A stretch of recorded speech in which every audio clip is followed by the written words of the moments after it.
com va ser la teva primera interacció amb la música? O sigui, què escoltaves de petit i això?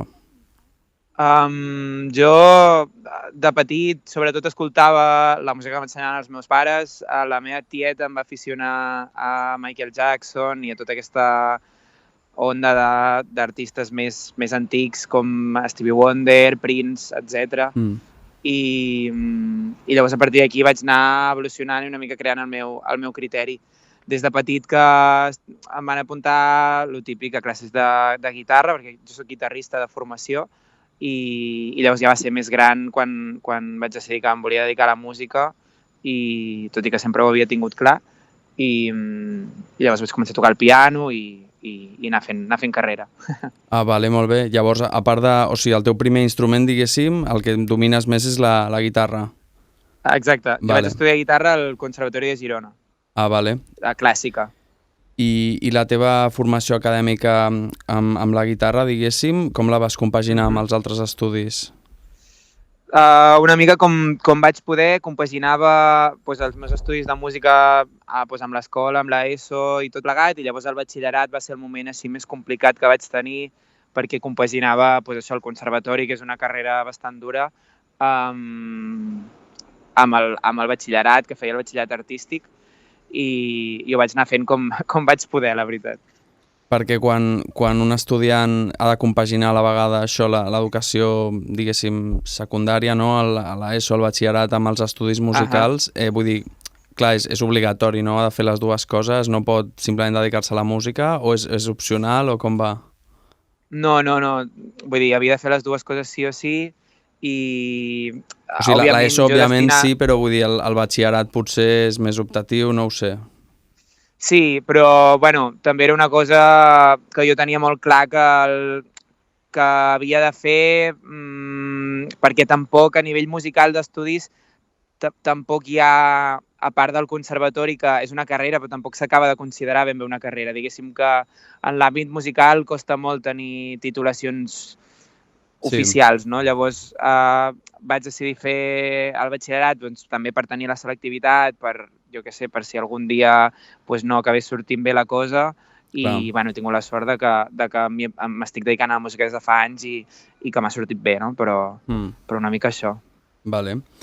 Entenc que a més d'interpretar música també composes, i et volia preguntar si em podries explicar una mica o sigui, com definiries així ràpid el teu projecte Gravo. O sigui, si algú no sap res del teu projecte artístic, o sigui, Gravo, com el definiries tu?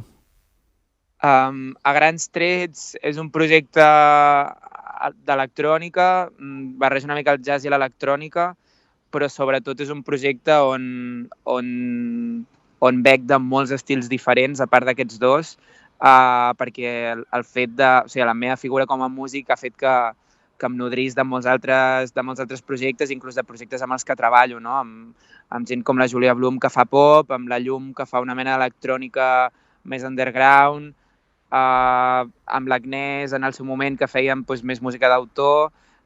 Llavors, bueno, ha estat una mica una confluència de temes i d'estils, però sí, es podria resumir una mica com que està entre el jazz i l'electrònica. Vale. I quan presentes aquest projecte en directe, amb quants músics ho fas?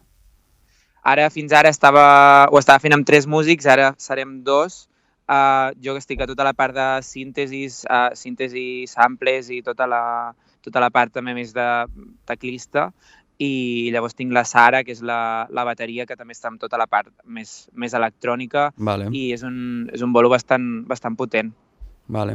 Tens alguna data properament aquí a la zona de Barcelona, on sigui la que vulguis promocionar? Sí, que pugui dir, de moment només te'n puc dir una, perquè els altres no s'han anunciat.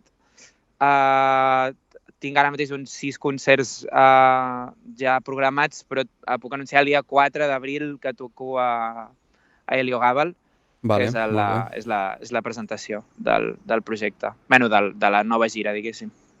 Vale.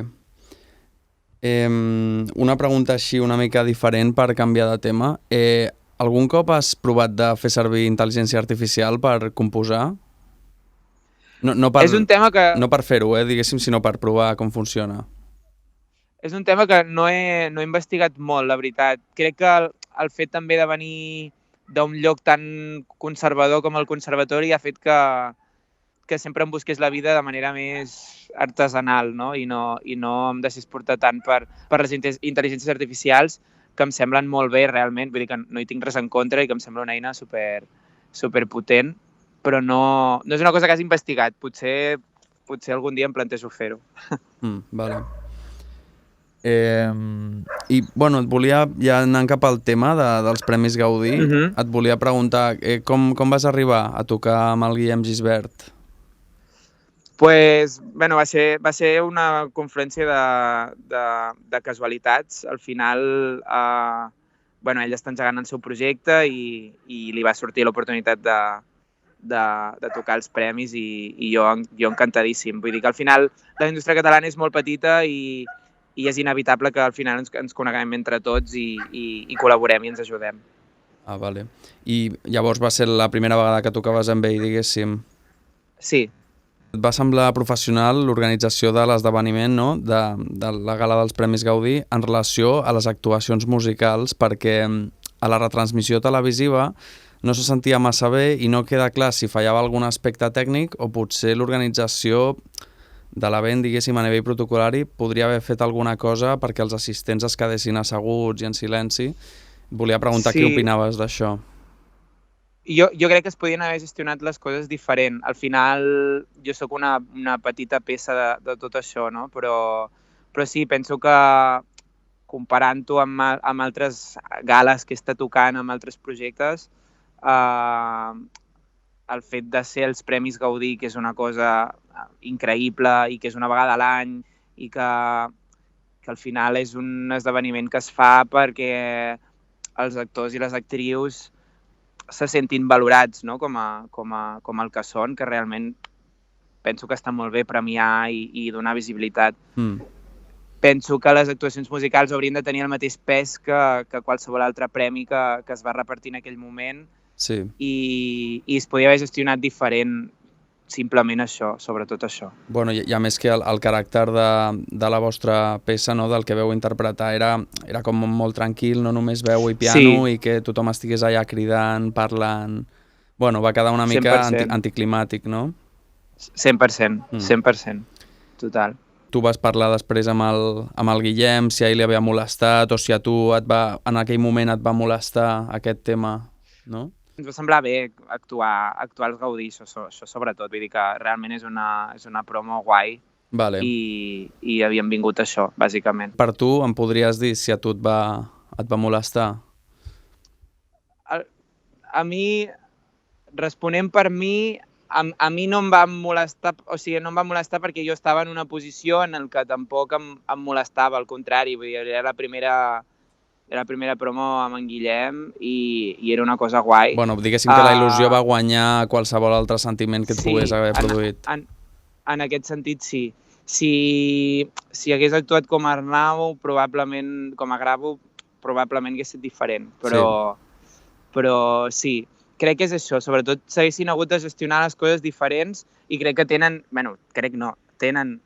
tots els mitjans a l'abast per poder fer una cosa amb moltes condicions, saps? Sí. O sigui que realment això. També he de dir que l'equip de dintre molt bé, això per suposat, vull dir, el tracte de dintre i l'equip era superprofessional, l'únic que la gala en si no es va acabar de... A nivell protocolari potser no va acabar de funcionar, no? No es va acabar de transmetre això, bàsicament.